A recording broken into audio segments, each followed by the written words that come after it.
Hello and welcome. This is Lockdown TV from UnHerd.com. So large swathes of America and the UK may still be in lockdown, but the politics is carrying on. And in fact, the cancel brigade are out in force. And one of their latest targets is Professor Steven Pinker, who joins us from Cape Cod in the US. Dr. Pinker, hello. Hello. So you are an evolutionary psychologist, a famous writer, and let's start with the first event of this past 7 days, which is that some people seem to have tried to get a letter going that calls for you to not be dismissed, but receive some kind of censure for previous comments. What actually happened? A letter circulated that was submitted to the Linguistic Society of America, which is the main scholarly organization for linguists, demanding that my fellow status be rescinded, fellow being their honorific category of fancy schmancy big shot linguists, and that I be taken off their list of people for the media to consult when they have questions about language. There were several hundred names on it. Very few of them were well-known linguists, names that I recognized. Two of them that were turned out to be fraudulent signatures. But they took exception to 5 tweets or quotes that they had found, some on the very vexed issue of race and policing in the United States, where I had tweeted an article from the New York Times suggesting that the problem with American police shootings is that police shoot too many people, and not that that African Americans are singled out, holding constant number of encounters with the police. There was a kind of chain of contaminations where I tweeted a op-ed by an American New York Times columnist, David Brooks, who was defending a writer at Google who had been fired for talking about sex differences in occupational interests. They found a passage in my book, The Better Angels of Our Nature, on my book on the history and psychology of violence, where I described what American cities were like in the 70s and 80s during our ultra-high crime years, a kind of picture that was recently made vivid in the movie Joker, of where American crime really hadn't gone through the roof. And I described a vigilante as being mild-mannered, which is how he was described in the press. But this was as if his shooting of 5 muggers was thereby justified. Anyway, there's some, as we call it, offense archaeology, where they dug up their various tweets and quotes and interpreted them as dog whistles. Urban violence supposedly was a dog whistle that was anti-African American, although it was, of course, intended to refer to urban violence, a real phenomenon. Anyway, so fortunately, contrary to a number of fears that I had been canceled, that the Linguistic Society of America had folded to the demands of the outrage, the LSA has not taken any action. I'd be very surprised if they do. And I have not been canceled from anything, no dissertations that I know of. So it sounds like it was a little bit of a either incompetent or half-hearted hit job, but it's certainly a shot across the bow, isn't it? I mean, you know, I don't know whether it's more like a kind of McCarthy era or Salem witch trials, but the atmosphere is getting very fraught. I mean, do you feel safe? You know, I can't complain in the sense that I have a tenured professorship at Harvard, so I am relatively safe. I do worry about more vulnerable journalists and scientists and artists and writers. The way I put it, they've been told, nice career you got there. It would be a real shame if something happened to it. A kind of Sopranos-like threat that, unlike me, who is in a secure position, they're going to shut up. And I know that they have. There are cases of junior academics who have been who had scholarships revoked because of mobs. papers that have been retracted not because they are incorrect, but because of the reaction that they're likely to arouse. So it does, I think, have a chilling effect on intellectual and artistic life. I'm not fetching, but I do fear for its effects on the intellectual sphere, the Republic of Ideas in general. I mean, but even you, I guess, when you're composing a tweet, you are going to take some additional caution these days, because anything you do, it's like kind of on the record sort of a deposition. Do you not feel like your sort of creative ability to communicate is being impinged by having to be so ultra careful? Oh, undoubtedly, yes. And I mean, discretion is the better part of a lot of virtues. And already I'm careful in the wording of tweets, but yes, I've been placed on notice. So the other thing that happened in the past week is that you were one of a large group of signatories to a letter to Harper's magazine that laid out some of these concerns around the kind of stifling atmosphere and the need to protect a free speech and exchange of ideas environment. Extraordinarily, two of the signatories to that letter have already rescinded or retracted their support of it, apparently because the reaction was hostile. And another one of them, Matthew Iglesias, has been attacked for making someone feel unsafe in his work environment for signing that. I mean, what's your reaction to that? Yes, it's a coincidence that the letter was published in the same week as the letter attacking me. And I've had to clarify to many sympathetic people, oh, I'm glad all these people came to your defense. They weren't coming to my defense. This was been in the works for quite some time. And as the papers note, it has a diverse range of signatories, including Noam Chomsky. Not surprising, he's been a longtime advocate of free speech, including speech that he himself disagrees with, to his enormous credit, as well as J.K. Rowling and Malcolm Gladwell, Bill T. Jones, Salman Rushdie, unsurprisingly. The word unsafe is actually part of this bizarre, intolerant culture that the letter protests. Namely, people are now claiming to be unsafe if they hear an opinion they disagree with. There's been misunderstanding of the letter as complaining about how the signatories have been treated, but as with my case, that's missing the point entirely. The whole point is the signatories have the security to express these views out of concern for the greater intellectual culture, namely the people who don't have the luxury of speaking out, but who are silenced because they correctly anticipate that they could get fired for a heterodox opinion. But the fact that some people retrospectively took their names off because either of the company that they were in, it underscores the very need for the petition, namely that the principle of free speech is not free speech for people who agree with me or free speech for me, it's free speech for people who disagree with me. That's what free speech means. So let's just think a little bit about the kind of genesis of this way of thinking. I mean, to what degree do you think that elite institutions, universities, are responsible for kind of fostering this way of thinking? I mean, you're at Harvard, which is certainly one of those, and that kind of campus environment, for some reason, seems to have been where a lot of this slightly more extreme, more illiberal way of thinking has actually really been developed. Do you think that's true? I don't think Harvard itself is the worst, but I do think that our university system has steeped several generations of students in a mindset.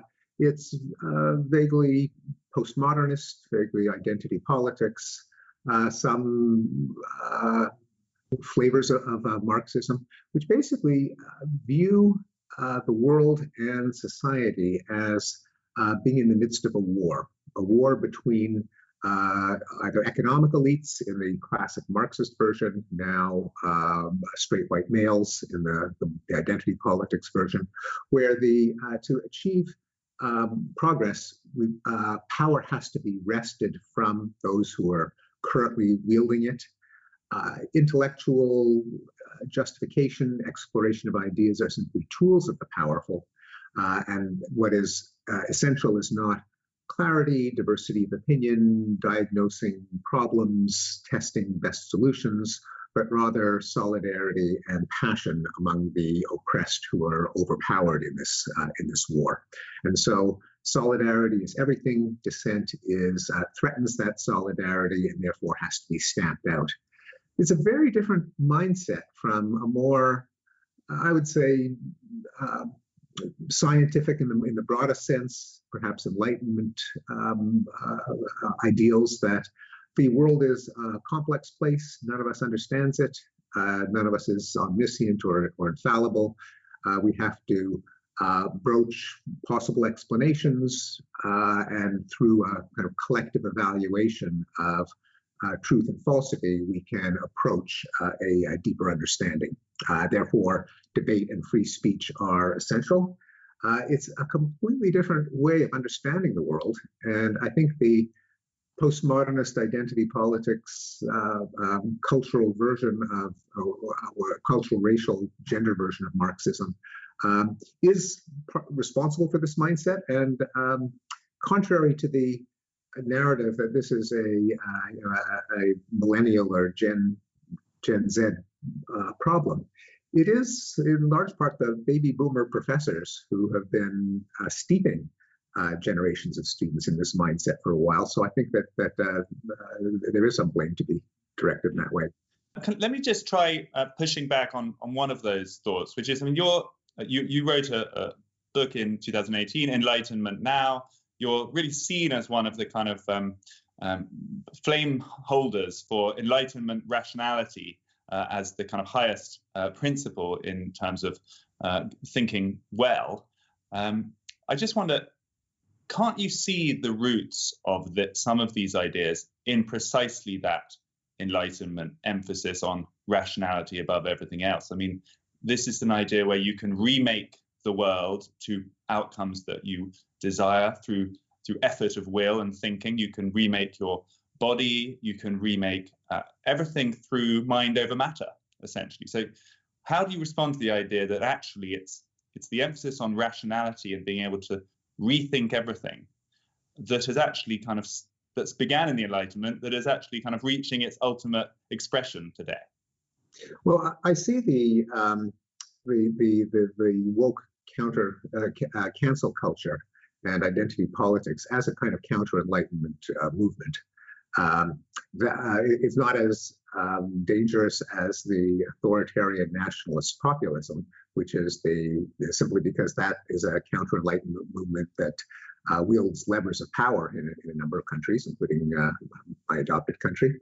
But it is a kind of Rousseauan alternative to Enlightenment thinking, namely that there's a will of the people, that as opposed to what I consider to be one of the gifts of the Enlightenment is that rationality is an ideal, but one that will always be a struggle because we humans are not always so rational. Left to our own devices, we are subject to tribalism and magical thinking and authoritarian thinking and self-deception. And the Enlightenment designed institutions such as democratic governance, such as scientific debate, peer review, free speech, above all, that allows a not so rational species to try to inch its way toward greater rationality. At least that's the interpretation that I argued for. Could you maybe just to sort of phrase it slightly differently?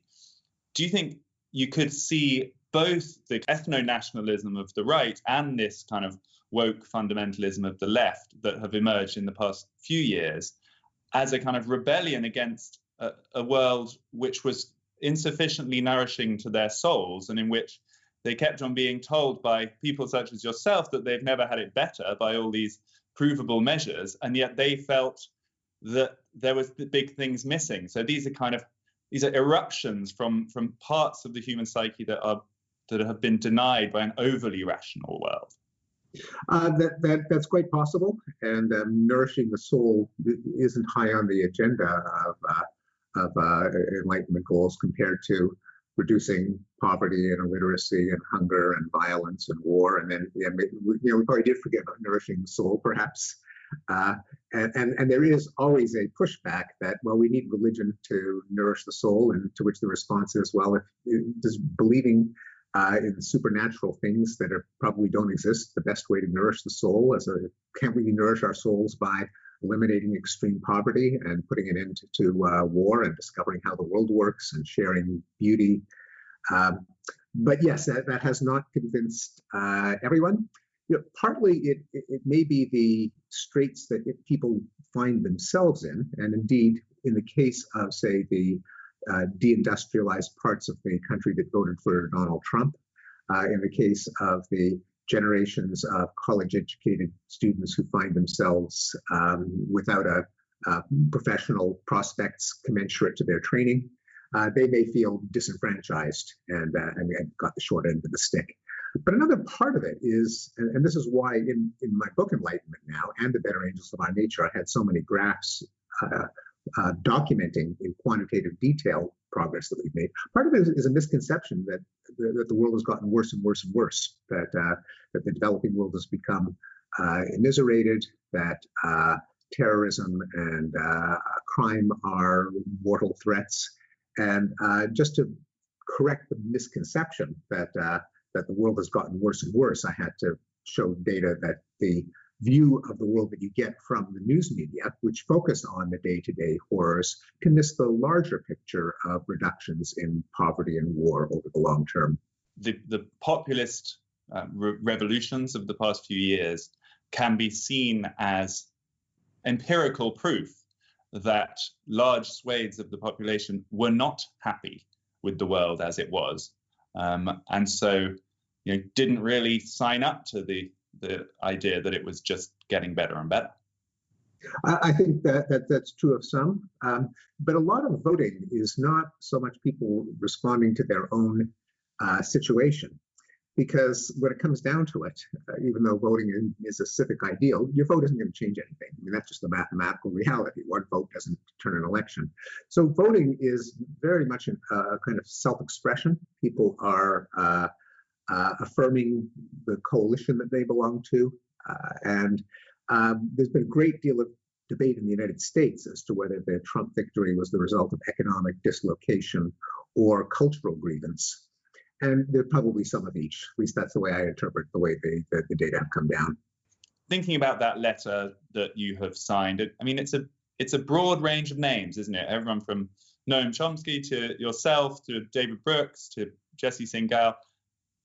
Do you think that this is a turning point in this sort of struggle? I mean, it feels like there's a new coalition forming of people who, for many of the past few years, have been strongly disagreeing with each other, sort of drawing a line in the sand and saying, actually, we're going to defend a pluralism and a space to disagree as a more important goal than disagreeing with each other. Yeah, it's very hard to predict whether one event will be a turning point, because there's a lot of kind of chaotic sociodynamics as to when a culture turns over. Which video will go viral, which fad, which fashion. So I think it will be a contributor, and whether it will be a turning point is for people in the future to look back on.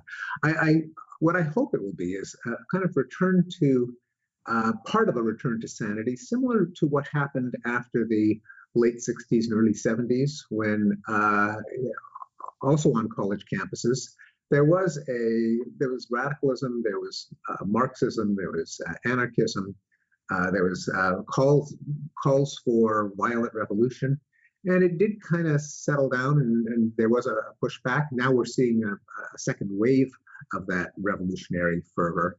But people did start coming to their senses as a result of, well, partly as a result of history, the collapse of the Soviet Union, part of because there was pushback from not just the older generation of scholars, but from younger ones who were convinced of some of the problems. So I hope so, but I'm not ready to predict that it'll happen now. And when you think of the sort of two fronts that you're facing, if you're trying to defend kind of Enlightenment rationality, the illiberal woke left, and then the kind of nationalist right, they're very different, aren't they, in character, and the kind of critiques they make of the spirit you're trying to defend are very different. I wonder, which do you find more of a threat at the moment? The right-wing authoritarian nationalism is undoubtedly more of a threat because they hold power. I mean, President of the United States, the President of Brazil, the Prime Minister of India, and so on.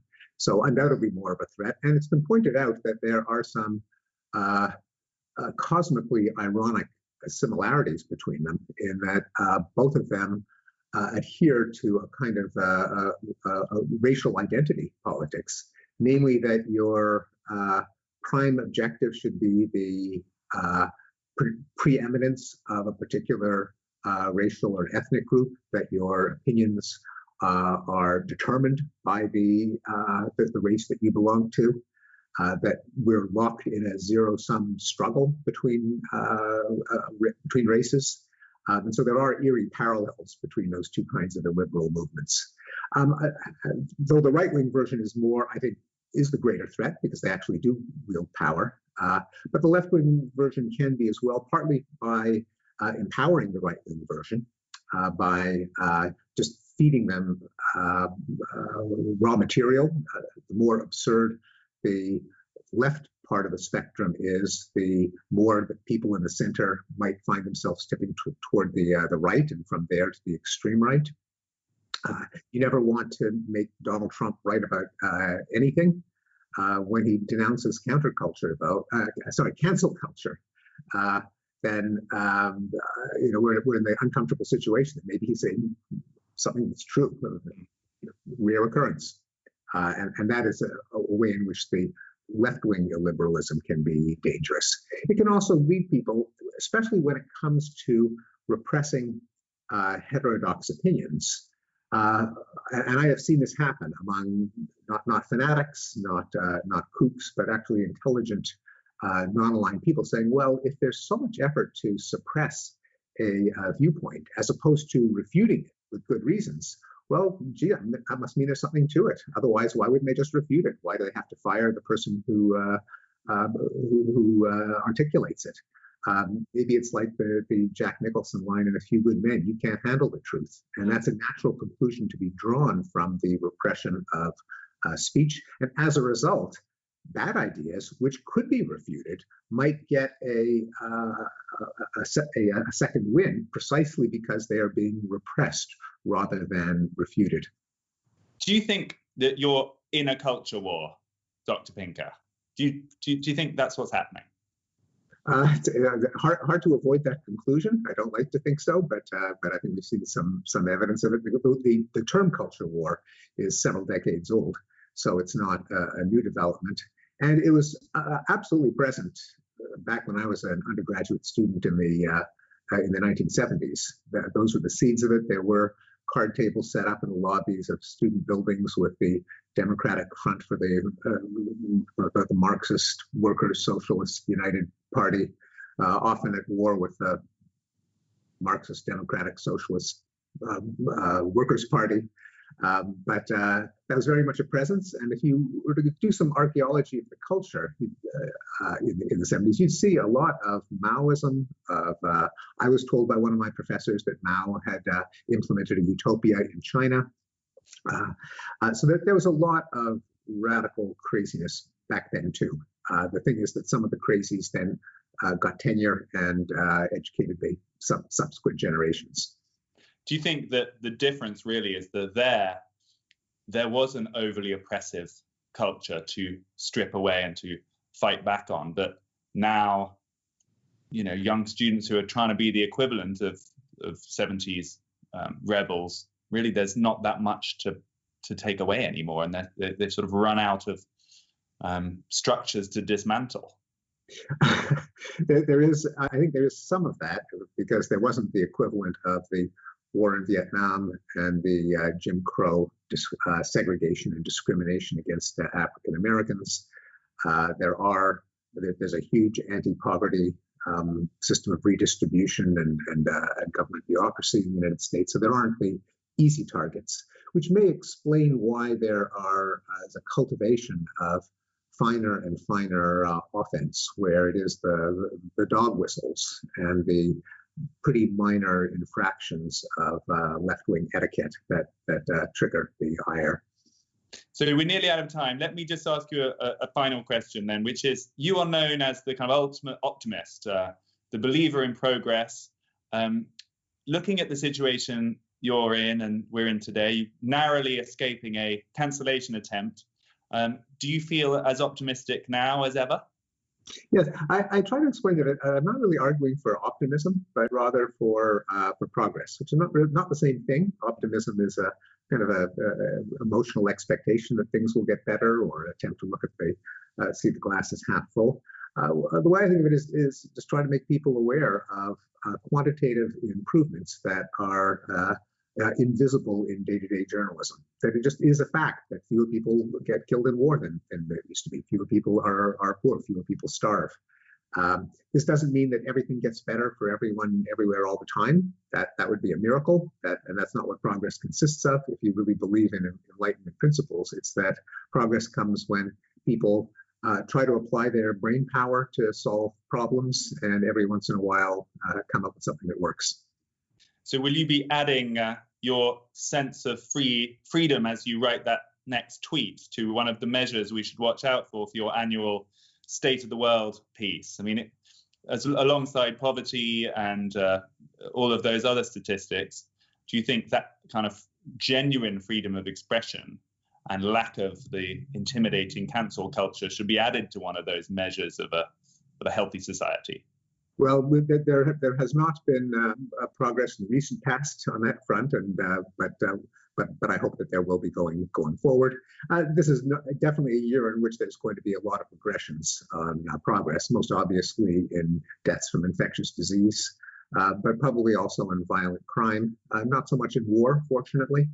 So it'll be a mixed and mostly negative year when it comes to documented progress. Okay, Dr. Pinker, thank you so much for that, and stay in touch. Let us know how the fight against the cancellation goes. My pleasure. Thanks for having me. That was Dr. Steven Pinker joining us from the US, telling us about some of the, well, we called it a culture war, and that seems to be what's going on. Hope you enjoyed it. We certainly did. Tune in next time.